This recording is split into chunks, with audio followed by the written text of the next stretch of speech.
L'auto non dà la precedenza e lo travolge uccidendolo. 26enne muore in scooter a Vedelago. La tragedia nella tarda mattinata. La vittima viveva in paese da quasi 20 anni. Il 26enne del Burkina Faso faceva l'operaio e stava andando al lavoro. Poco dopo la tragedia, l'arrivo dei parenti sconvolti. Individuato dalla polizia lo scippatore che lo scorso 24 gennaio aveva ferito un'anziana, l'aggressore un ragazzino di appena 14 anni. Attesa finita, al via ufficialmente i Giochi Olimpici Invernali 2026, attesa per le cerimonie di apertura tra Milano e Cortina con l'accensione dei bracieri. Intanto si alza ulteriormente il livello sicurezza, domenica previsto l'arrivo del vicepresidente USA, tema scuole, retromarcia della prefettura a Cortina, istituti chiusi per 3 giorni. Fatture false, soldi investiti in beni di lusso, maxi operazione della Guardia di Finanza di Venezia, coinvolta anche la Marca. A Cairano Diadora annuncia 27 licenziamenti per abbattere i costi, continua la crisi dello sport system, gli artigiani dicono la ripresa possibile con i nuovi mercati come l'India. A Conegliano una squadra di calcio senza un campo si allena dove trova spazio tra piazzali, lampioni e auto parcheggiate. Da oggi sull'intera flotta dei bus della Mondi il biglietto sia urbano che extraurbano si può pagare a bordo con bancomat o smartphone, iniziativa presentata in provincia. Telespettatori di Antenna 3, buonasera e ben ritrovati. Il telegiornale di Treviso in attesa di collegarci con Christian Arboit per una finestra su Cortina d'Ampezzo, la cronaca con la tragedia che si è consumata a Vedelago lungo via Castellana, a perdere la vita un giovane di 26 anni in sella al suo scooter nello scontro con un'autovettura, purtroppo inutili i soccorsi. Non va bene, loro le tagliato strada, è morto per niente. Il corpo di Tinduende è rimasto sull'asfalto accanto al ciclomotore a pochi metri dal punto d'impatto. È qui, lungo via Castellana, all'incrocio con via Calcroci Sud, che si è consumata la tragedia. Aveva 26 anni, Tinduende Kodonogou. Era originario del Burkina Faso e viveva a Vedelago dal 2009. Secondo una prima ricostruzione, l'auto, una Peugeot 106, proveniente da via Cal di Croce, si sarebbe immessa sulla Castellana, tagliando la strada al giovane che stava procedendo in direzione Castelfranco Veneto. L'auto era condotta da un cittadino senegalese residente a Trebaseleghe. Un impatto violentissimo che non gli ha lasciato scampo. Tinduende si stava recando al lavoro. Diplomato meccanico all'istituto professionale, era stato assunto alla Faber di Castelfranco Veneto da almeno 6 anni. Il suo turno sarebbe iniziato alle 14. Sul posto, oltre ai soccorsi e alle forze dell'ordine, sono arrivati anche il padre e i fratelli, sconvolti dal dolore. A parlare è lo zio Omar. Mi dispiace, anche io non so cosa dire. Tanti anni che sono qua con loro, fate scuola loro, tutto fate scuola qua, alla fine trovato lavoro, dopo così. Tinduende, conosciuto come Irene, viveva con la famiglia a Vedelago, dove era cresciuto e si era costruito il suo futuro. Lascia i genitori e 3 fratelli. Un fratello, trattenendo le lacrime, riesce a parlare. Mio fratello si chiama Irene, stava andando al lavoro e una macchina le ha dato la strada. Sono in corso gli accertamenti di carabinieri e polizia locale di Vedelago per ricostruire con precisione la dinamica dell'incidente e accertare eventuali responsabilità. Non è la prima volta che qui si verificano incidenti, racconta un residente. Questa volta però a pagare è stata una giovane vita lungo un incrocio attraversato ogni giorno da centinaia di veicoli.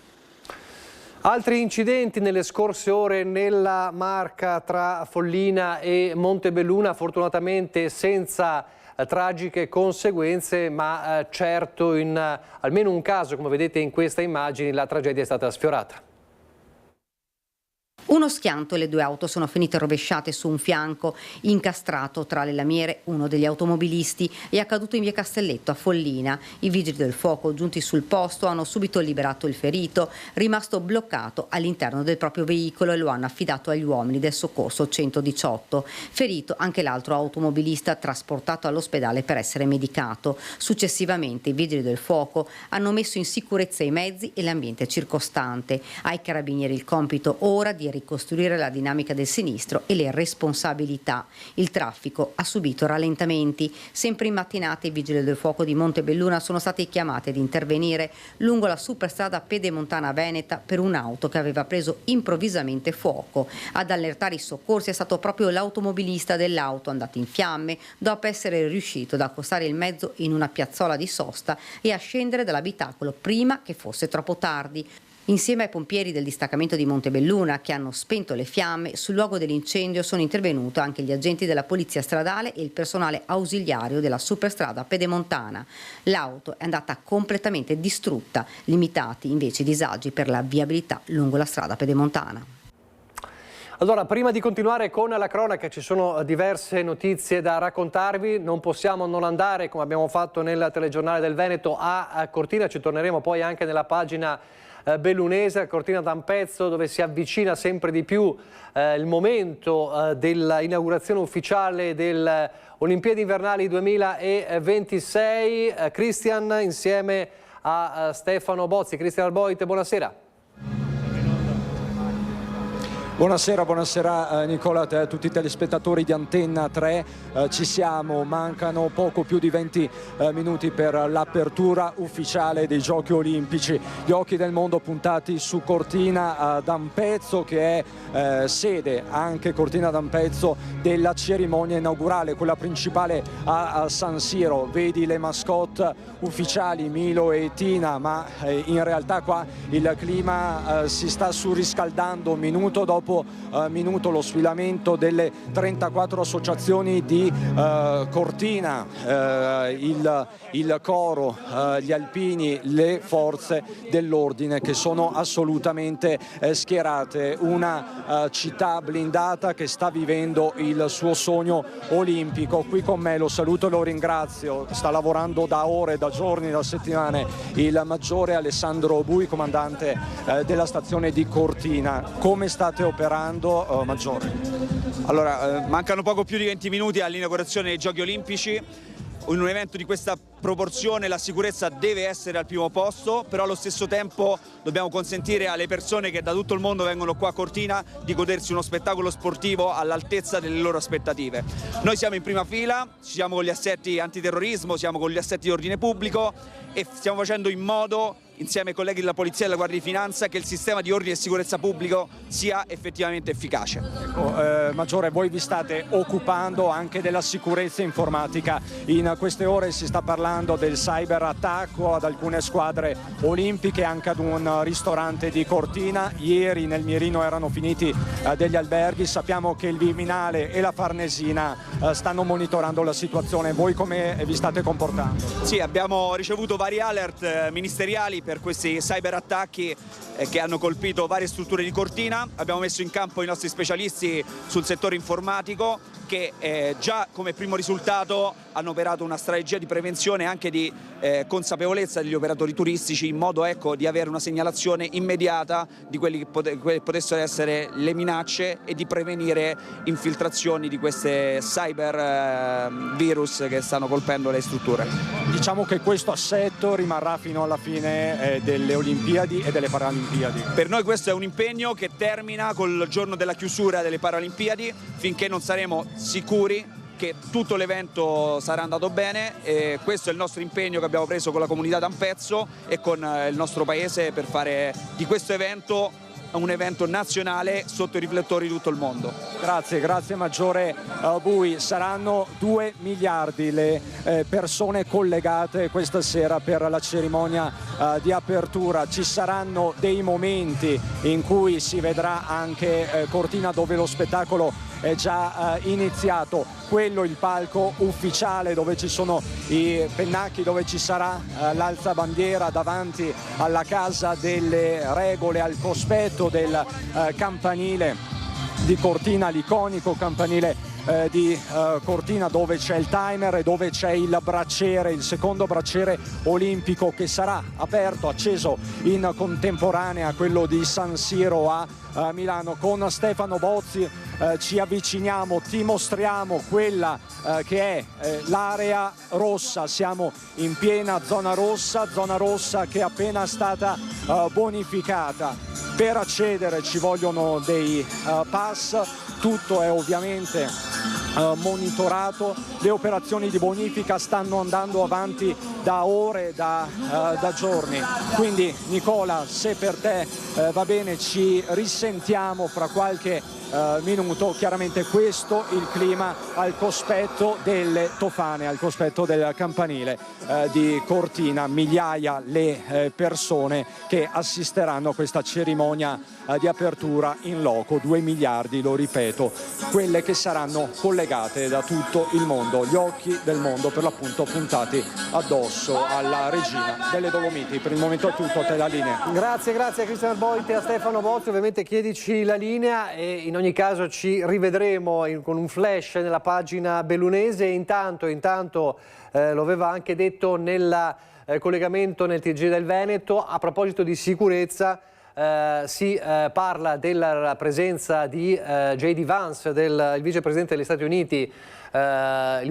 degli Stati Uniti, domenica in arrivo, quindi misure di sicurezza che aumentano sempre di più, e poi nella prossima settimana anche l'arrivo del capo dello Stato Sergio Mattarella. Per questo motivo c'è stata una marcia indietro della prefettura di Belluno, che aveva detto nei giorni scorsi le scuole restano aperte e non è necessario chiudere gli istituti scolastici per i giochi. Invece è arrivata questa mattina una ordinanza urgente per la prossima settimana, con la chiusura delle scuole dal 10 al 12 di febbraio, che le scuole di Cortina resteranno dunque chiuse. L'esigenza di chiusura è emersa per i giorni coincidenti con momenti particolarmente critici per la mobilità olimpica, ha spiegato la prefettura e il prefetto Antonello Rocco Berton, anche alla luce del numero rilevante di spettatori e di autorità anche internazionali che presenzieranno le gare in programma nei suddetti giorni. 12 febbraio, come dicevamo, è atteso anche il capo dello Stato Sergio Mattarella, quindi scuole chiuse dal 10 al 12 di febbraio. Nelle scorse ore il nostro Christian Arboit insieme a Stefano Bozzi aveva anche raccolto qualche voce di attesa per la giornata di oggi tra commercianti, residenti, alpini e ancora una volta le forze dell'ordine. Sentite. E questa nevicata è stata una manna dal cielo per portare gente e Olimpiadi indimenticabili, le più belle di tutti gli anni. Su questo lei è certo? Sono certissima. L'anno scorso ho detto la nevicherà la settimana prima delle Olimpiadi e così è stato. I commercianti sono contenti, cioè chi gravita attorno al mondo del turismo qui a Cortina è mediamente soddisfatto di queste Olimpiadi? Io non ho sentito le chiacchiere, io penso al mio, sono contenta, sto lavorando, sono positiva e bisogna pensare positivo perché le cose vadano bene. Queste Olimpiadi quindi faranno bene a Cortina, lei? Voglio pensare che sia così e sarà assolutamente così. Ampezzana Doc. Ampezzana Doc. E quindi gli ampezzani Doc cosa pensano di questa Olimpiade? Pensano, secondo me, che un evento così importante ci doveva essere a Cortina. Poi le polemiche ci sono lo stesso, ma un evento sportivo qua è amato da tutti, perché sono passati tanti anni, ma insomma è vero che abbiamo un paese un po' vecchio, forse tra virgolette, però noi amiamo lo sport e loro amano lo sport e quindi va bene così. Disagi ci sono tantissimi, ma noi guardiamo, io dico l'80% della cosa lo fa il panorama, è bellissimo. E la neve salva tutto. E la neve ha salvato tutto. Sono un volontario dell'Associazione Nazionale Alpini che ha aderito a dare una mano a questo svolgimento di queste Olimpiadi. E lei in che cosa sarà coinvolto? Il nostro ruolo è diviso in vari servizi, il mio esattamente è driver, accompagnerò il personale tecnico o anche gli olimpionici dal villaggio olimpico alle varie strutture. Perché gli alpini e le penne nere si sono messi a disposizione delle Olimpiadi? Per dare un contributo all'Italia, come sempre in prima linea. Abbiamo cominciato già da diverse settimane con il controllo di tutto il villaggio olimpico, prima che arrivassero gli atleti ad occuparlo. Poi i vari siti come il Palazzo del Ghiaccio o la pista di bob o anche su Altofane dove ci sarà lo sci. Quindi voi avete avete passato a setaccio praticamente tutta Cortina in questi giorni. Sì, esattamente, abbiamo passato al setaccio, si può dire, tutta Cortina. È un combinato disposto tra unità cinofile e artificieri, immagino. Siamo insieme all'unità degli artificieri, assiduamente insieme, proprio perché lavoriamo in team. Il cane annusa e qualsiasi criticità intervengono gli artificieri. Come si chiama il cane? Come si comporta? Il cane si chiama Chanel, si comporta benissimo, è la sua prima volta sulla neve ed è super entusiasta.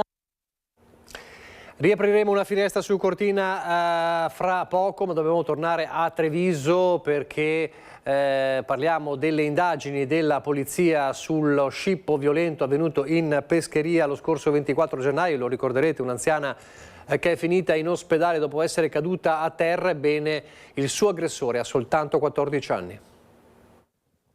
Ha appena 14 anni eppure un precedente per furto e resistenza pubblico ufficiale, il responsabile dello scippo in pescheria dello scorso 24 gennaio. Gli agenti della squadra mobile della questura di Treviso, grazie alle immagini della videosorveglianza cittadina, sono riusciti ad identificarlo e denunciarlo. L'episodio, verificatosi il sabato pomeriggio, ha suscitato sgomento e preoccupazione in città. Vittima dello scippo una signora di 89 anni. L'anziana stava passeggiando quando, arrivata all'altezza dell'incrocio tra via Pescheria e via San Parisio, è stata aggredita alle spalle da un giovane che le ha strappato la borsetta. Colta di sorpresa, la signora, per la violenza dello strappo, ha perso l'equilibrio ed è caduta sbattendo il capo proprio sul blocco posto in mezzo alla carreggiata per impedire l'accesso alle auto in via Pescheria. Lo scippatore è quindi scappato lasciando la donna a terra, con grande shock dei presenti che hanno subito prestato i primi soccorsi. C'è sgomento perché il quartiere proprio è il cuore della città. Di un sabato pomeriggio, tra l'altro la povera signora ha avuto anche un trauma importante perché non aveva perso memoria, non sapeva neanche più chi riconoscere la sua famiglia e quant'altro, perché aveva anche preso paura. Le indagini della polizia hanno consentito di ricostruire l'esatta dinamica dei fatti e risalire all'identità dell'aggressore. E qui la sorpresa: si tratta di un ragazzino di 14 anni, italiano, che frequenta la prima superiore in un istituto di Treviso. Giovanissimo, ma già con un precedente per furto e resistenza e privo di scrupoli, visto come ha aggredito la signora di 89 anni dopo averla pedinata per alcuni metri con il volto travisato, strappandole la borsa senza curarsi di lei dopo che era caduta, battendo violentemente la testa. L'anziana ha avuto una prognosi di 5 giorni ed è stata pure fortunata, perché poteva andare anche molto peggio. Il 14enne è stato ora denunciato per furto con strappo e lesioni personali e convocato in questura con i genitori. Il sindaco Mario Conte ringrazia le forze dell'ordine. Il protagonista è un ragazzo di 14 anni che si era già reso protagonista di altri episodi anche di resistenza pubblico ufficiale. Solo una cosa io mi auguro adesso: che ci sia il modo per far pagare la giusta pena a questo ragazzo. Certamente ha 14 anni e quindi lo vogliamo recuperare. È altrettanto vero che ogni azione porta con sé delle responsabilità ed è giusto che paghi sia lui che la sua famiglia. A proposito di sicurezza, siamo alla vigilia del ritorno della zona rossa, o meglio della nuova zona rossa allargata, che da domani comprenderà anche i quartieri di San Zeno e Sant'Antonino. Soddisfazione dei residenti che ieri sera hanno incontrato il sindaco alla chiesa votiva.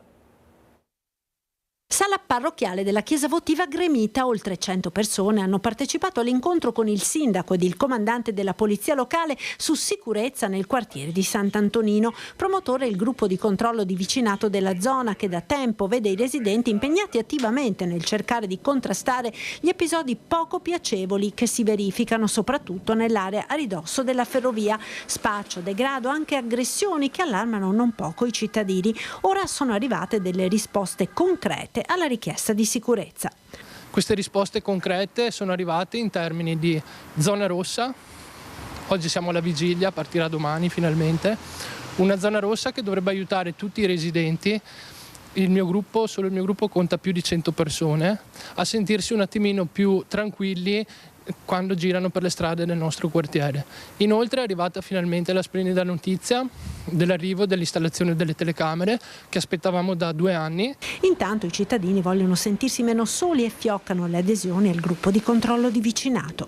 Insieme abbiamo creato una comunità forte, stiamo crescendo sempre di più e ci stiamo sostenendo, dando contrasto a questi spiacevoli episodi con tutte le nostre forze. C'è anche la Marca nella maxi operazione della Guardia di Finanza di Venezia che ha scoperto una maxi frode fiscale nel settore tessile. Fatture false per oltre 26 milioni di euro, quindi veramente un importo cospicuo, e un'evasione di circa 8 milioni di euro di imposte e quindi un sequestro di beni pari a questo valore. Maxi operazione della Guardia di Finanza di Venezia che ha scoperto una grossa frode fiscale nel settore tessile. 57 gli imprenditori indagati, 50 in Veneto, 3 in Friuli Venezia Giulia, gli altri dislocati in varie regioni, tutti di nazionalità cinese, eccetto un italiano. L'operazione, eseguita dalle Fiamme Gialle del secondo nucleo operativo metropolitano di Venezia, era partita dalle verifiche su un imprenditore cinese residente nel veneziano, titolare però di una società fittizia con sede a Oderzo. Avevano creato una rete di prestanome che partiva proprio qui dal veneziano, da Mestre in particolare, sempre della stessa nazionalità asiatica, e questi prestanome mettevano nei confronti delle imprese tessili fatture false. Poi i prestanome scomparivano, le imprese tessili contabilizzavano queste fatture false che gli consentiva quindi di abbattere il reddito e di non pagare le imposte per quello che gli era dovuto. Gli investigatori hanno ricostruito i flussi telematici delle fatture elettroniche, geolocalizzando attraverso gli indirizzi IP le postazioni da cui erano stati emessi e registrati i documenti falsi. Abbiamo già individuato diversi immobili, parliamo di magazzini, appartamenti, garage che sono ora tutti soggetti a sequestro preventivo, auto di grossa cilindrata perché a questi personaggi piaceva anche la bella vita. Abbiamo sequestrato conti correnti per valore già adesso di circa 2 milioni di euro.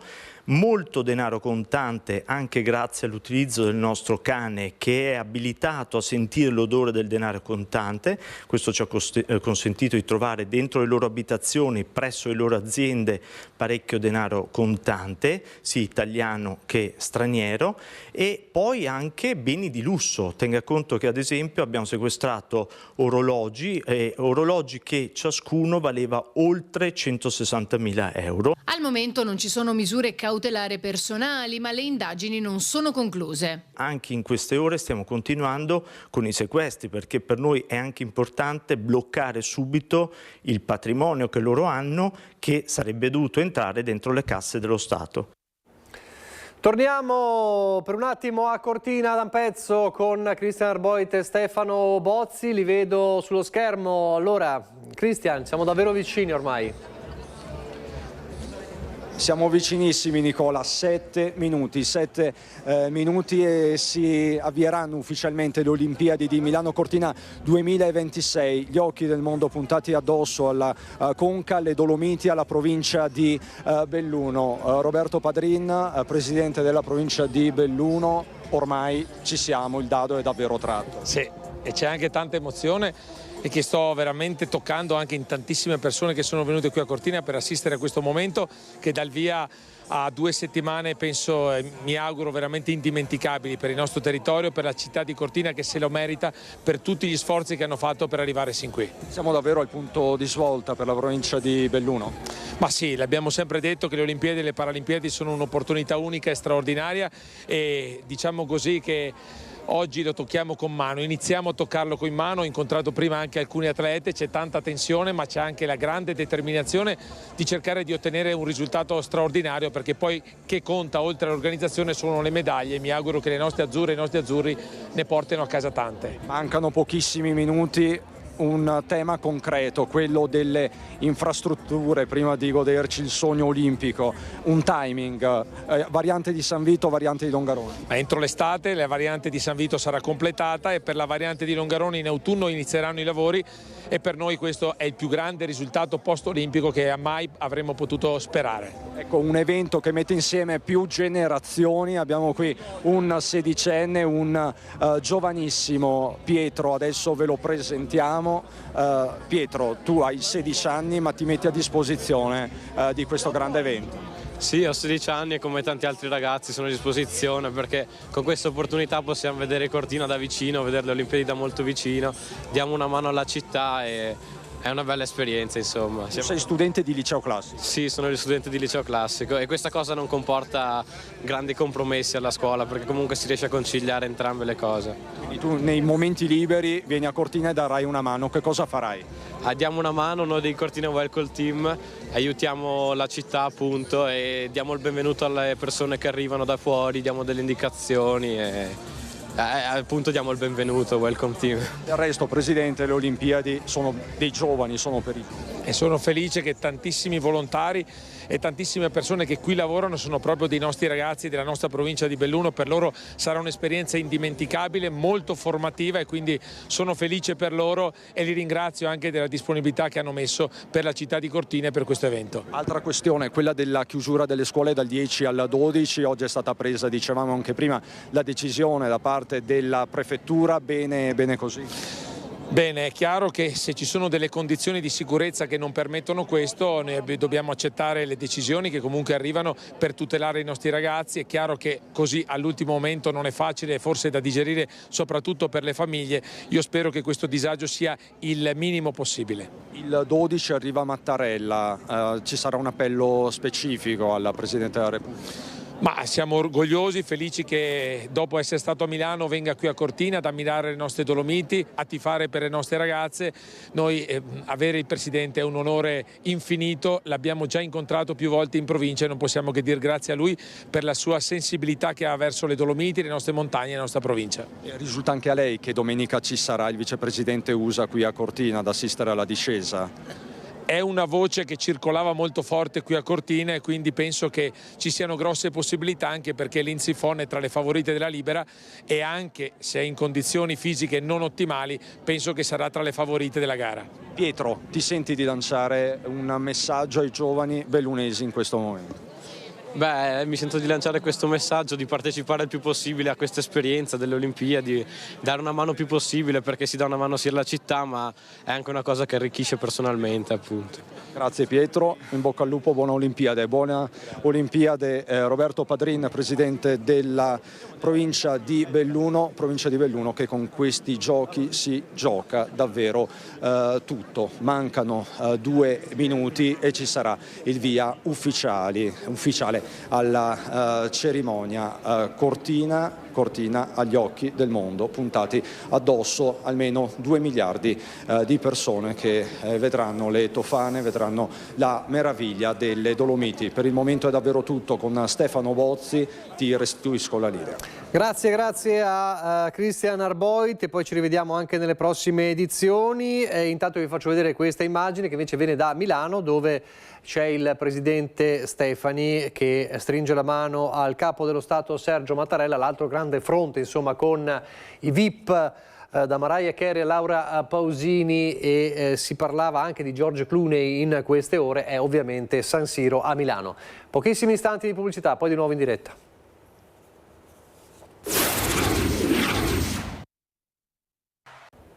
Di nuovo in diretta con il telegiornale di Treviso. Le finestre su Cortina hanno inevitabilmente un po' stravolto la scaletta, ma tant'è, insomma, ubi maior, come si suol dire. Ci sono segnali di crisi sempre più forti nel settore dello sport system della Marca.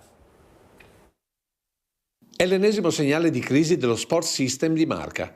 La Diadora ha licenziato 27 lavoratori sui 199 totali e lo fa con incentivi all'uscita volontaria, mentre per i dipendenti prossimi alla pensione l'azienda verserà una integrazione che permetterà ai lavoratori di mantenere il valore dello stipendio attuale. Tagli occupazionali legati alla produzione in mercati dove Diadora punta ad essere più competitiva. Ma è l'intero settore che continua a segnare il passo, come dimostrano i dati raccolti da Confartigianato di Asolo e Montebelluna e presentati dal neopresidente Loris Fabris e dall'intera giunta associativa. Il mercato del centro-nord Europa sta accusando ancora una contrazione. Noi dipendiamo purtroppo, o forse per fortuna, dipende dai punti di vista, da questi mercati. Quindi appena si riprenderà questo, secondo me anche il nostro andrà bene, però vedo che i nostri imprenditori sono molto forti e coraggiosi anche per altri mercati. Per gli artigiani, gli stati dell'America Latina con l'accordo Mercosur, ma anche la recente intesa con l'India, sono possibili occasioni di ripresa. Non è che col mercato indiano che produce tessile, abbigliamento a bassissimo prezzo si rischia invece di andare a avere un autogol, o bisogna puntare sulla qualità? Bisogna puntare sulla qualità, e per noi quello che ci differenzia comunque è sempre un po' l'alto di gamma. E quindi sicuramente tra tanti indiani, 1,2 miliardi, 1,3 miliardi ormai è la nazione più popolosa del mondo, dobbiamo pensare a quanti ricchi ci sono in quel mercato. Altro punto debole del nostro sistema produttivo, secondo i dati degli artigiani, è la manodopera, e una risposta efficace non può che arrivare dalla scuola. Da quando siamo 20-25 anni, cominciare già a preparare i giovani ad entrare nel mondo dell'imprenditoria e ad affiancare gli imprenditori. Mondo delle imprese che guarda per l'occupazione anche al sociale, coinvolgendo il mondo della disabilità giovanile, ma soprattutto le donne vittime di violenza. Da un lato le donne vittime di violenza hanno la necessità di riporsi, nel mercato per così dire riqualificarsi, è un termine brutto ma insomma rende l'idea, e anche per trovare una nuova vita e lasciarsi alle spalle l'esperienza dolorosa che hanno vissuto. D'altro canto noi come imprese abbiamo anche bisogno di avere forza, lavoro, e quindi questa è un'opportunità per entrambi. Lo stesso principio vale per i ragazzi e le ragazze che hanno fragilità. Ed è una risposta alla crisi anche la fusione dei comuni, continua il movimento. Sono anni che si parla, si ragiona, ma adesso è il momento di concretizzare. L'aveva annunciato in più occasioni ai nostri microfoni, ma stavolta sembra proprio la volta buona. Cavaso e Castelcucco si avviano a diventare un solo comune, e il motivo per questa accelerazione è molto semplice. La legge regionale prevede che bisogna fare la richiesta entro il 30 aprile dell'anno precedente alle elezioni degli enti, e Castelcucco il prossimo anno andrebbe a elezioni. Così sia il sindaco Rugolo che il collega di Castelcucco Paolo Mares sono convinti.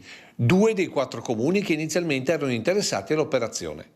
E se Monfumo si è chiamato subito fuori, Possagno invece è rimasto in bilico per via della questione Fondazione Canova. Prendiamo atto, e però in futuro siamo sempre aperti e anzi li attendiamo. Per chi non l'avesse ancora capito, la fusione è diventata essenziale per questi 2 comuni. Cos'è che non si può fare con 2.500 abitanti che invece con 5.200 abitanti si potrà fare?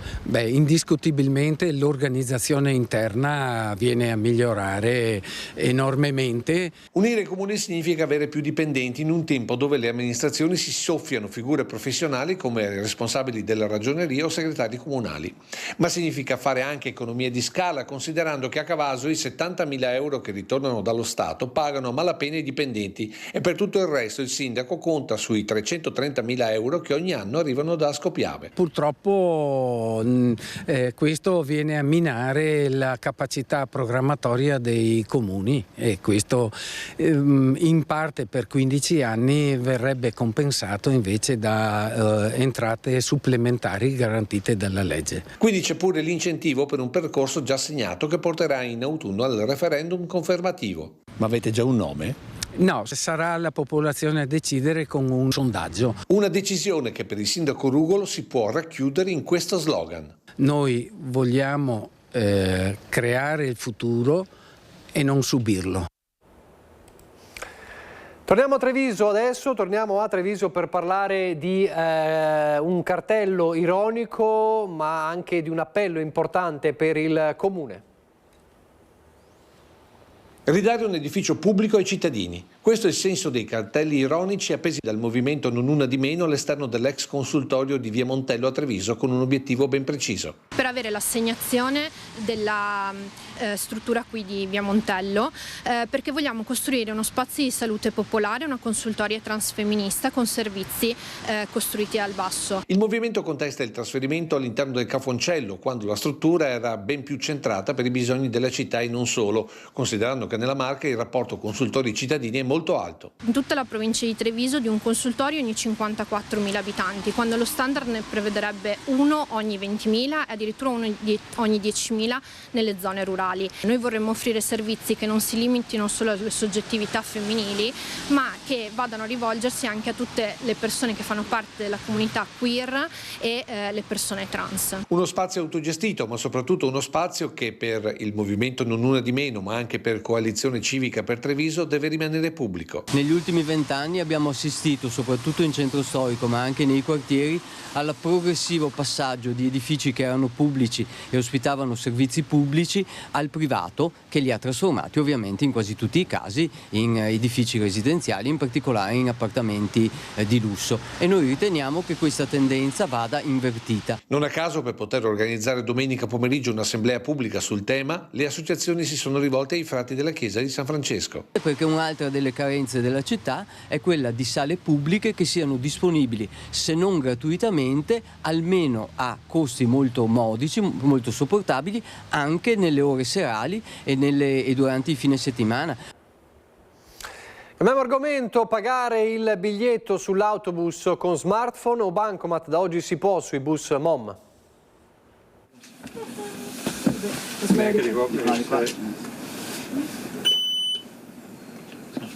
Si chiama Tap It Easy ed è il nuovo servizio di pagamento contactless da oggi attivo su tutti i 450 bus della MOM.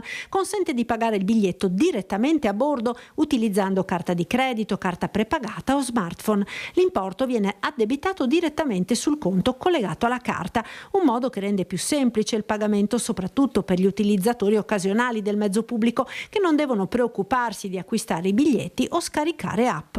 Le tariffe non cambieranno per quanto riguarda l'urbano. La prima tappata vale 2 euro, costa 2 euro e avrà una validità di 100 minuti. Se uno nella stessa giornata fa una seconda tappata vale sempre 2 euro e altri 100 minuti. Alla terza tappata ovviamente gli sarà addebitato solo 1 euro, quindi entrerà nella tariffa giornaliera e potrà girare su tutti i mezzi urbani, ripeto, di Treviso, di Conegliano, di Vittorio Veneto e di Montebelluna, con 5 euro per tutto il giorno. Anche per l'extraurbano, al terzo tap, quindi 15 euro, scatta la tariffa giornaliera, valida per le 24 ore su tutta la rete. In caso di verifica del controllore, il passeggero dovrà comunicare le ultime 4 cifre della carta che consentiranno alla gente di verificare il tap, una novità che ha visto la prima uscita da presidente della provincia di Marco Donadel. Un bel battesimo con un nuovo servizio ai cittadini. MOM continua ad investire sui mezzi, su nuove dotazioni tecnologiche che si tramutano ovviamente in servizi ai cittadini, nuovo metodo di pagamento che dà la possibilità così a più persone di poter usufruire dei mezzi pubblici e anche maggiore sicurezza per gli operatori che lavorano per la compagnia. Allenarsi a calcio tra lampioni, auto parcheggiate e strade e piazzali accade a Conegliano quando non si ha un campo a disposizione. Ciao Gigi, senti, oggi non possiamo allenarci qui a San Martino perché il campo è allagato, è in situazione precaria. A Conegliano c'è una squadra che non si ferma davanti a nulla, nemmeno alla mancanza di un campo da calcio. I ragazzi della Dynamics si allenano in strada, tra le auto parcheggiate e i lampioni c'è chi prova schemi, corre e calcia un pallone. Un calcio povero di strutture ma ricchissimo di cuore, educazione e integrazione. Succede che anche gli Auliano il campo magari è impraticabile, allora andiamo a allenarci nello spazio che c'è tra la chiesa di Ogliano, tra il cimitero, il muro del cimitero, col campanile di mezzo, fari accesi delle macchine e ci alleniamo in quella maniera lì. Senza un campo stabile a disposizione, la società si divide tra il campo di San Martino, dove ha sede e si allenano i più piccoli, e il campo di Ogliano, condiviso con altre squadre. Quando piove e i terreni diventano impraticabili, la prima squadra e i giovani sono costretti a spostarsi nei piazzali in asfalto, davanti alla pizzeria di Ogliano, vicino alla chiesa, perfino accanto al cimitero. Una situazione che il presidente Giancarlo Barizza definisce imbarazzante, ma che non spegne la voglia di far giocare 180 ragazzi divisi in 7 squadre. Metà di loro sono extracomunitari. Qui il calcio è soprattutto integrazione, rispetto e crescita. Noi abbiamo 180 ragazzi, 7 squadre e su questo campo qua, che ha 2 fari solo che funzionano, perché questi 2 qua non funzionano, funzionano solo questi 2 qua, si allenano 3 squadre in contemporanea, esordenti, giovanissimi, primi calci. E mentre mancano affari e strutture non manca l'educazione, spogliatoi sempre puliti, calendario delle pulizie fatto dai ragazzi, coppe e disciplina vinte sul campo, allenatori e dirigenti lavorano gratis, c'è perfino chi con un passato in Serie A oggi lava le maglie e segna le linee del campo. Noi questo campo non lo vorremmo mai abbandonare, siamo qui nati e qui vorremmo restare per sempre fino a che la Dinamis esiste. Il problema grosso invece è rappresentato dalla prima squadra che non ha un campo dove poter giocare la domenica. Noi siamo costretti da 5 anni a cercare campi periferici perché il campo di Ogliano non ha gli spogliatoi sufficienti per ospitare le squadre. È un calcio eroico fatto di sacrifici silenziosi, un calcio che si gioca sull'asfalto ma con una dignità che vale un prato perfetto. Abbiamo visto che si allaga quando piove, vediamo con il generale Iannicelli che tempo farà nel fine settimana. Un temporaneo aumento della pressione grazie a una situazione che parte da lontano, dalla penisola scandinava, permetterà l'interruzione nei prossimi giorni di questa situazione di brutto tempo che ci accompagna ormai da diverso tempo. È stata tanta pioggia in questi giorni, anche se non intensa continua, quindi è stata abbondante. Tanta neve anche in montagna, ma questo fortunatamente è stata benvenuta. La situazione positiva si vedrà già da domani. Inizialmente avremo ancora qualche precipitazione residua della pioviggine, ecco, per intenderci, nulla di più. Poi già da tarda mattinata ci sarà un netto miglioramento, si tenderà a delle schiarite che saranno più evidenti per domenica, quando prevediamo cielo in prevalenza poco nuvoloso o sereno. Un tempo discreto ci accompagnerà in parte lunedì e poi di nuovo un peggioramento. Ecco, situazione anticiclonica temporanea, quindi si attenuerà, i sistemi perturbati sono ancora evidenti sulla carta del tempo, si approssimeranno a noi e apporteranno di nuovo per lunedì seconda parte, ma martedì, delle nuove precipitazioni anche abbastanza estese e persistenti. È una situazione questa poi che andrà avanti anche nel corso della prossima settimana a fasi alterne, quindi avremo delle piogge intermittenti. Comunque il tempo non sarà stabile, anzi è prevista ancora molta neve in montagna, ma questo per le Olimpiadi probabilmente farà bene, speriamo che non sia troppa. I venti saranno deboli di azione variabile, le temperature in pianura nettamente sopra la media, le minime sono intorno ai 6 gradi, 5-6 gradi. Poi tra sabato notte e domenica abbiamo dei rasserenamenti e quindi il suolo perderà molto calore, quindi già si abbasseranno, domenica mattina saranno intorno ai 2-3 gradi, le massime intorno ai 10-11 gradi. L'Alto Adriatico tende al mosso. È tutto. Ed è tutto anche per noi, vi ricordo soltanto che fra pochissimo Marco Goldin ci racconta uno dei tanti capolavori in mostra a Santa Caterina nella mostra evento da Picasso a Van Gogh. Poco più tardi, intorno alle 20:50, torna la sitcom di Igor Barbazza e Davide Stefanato. Una buona giornata, arrivederci.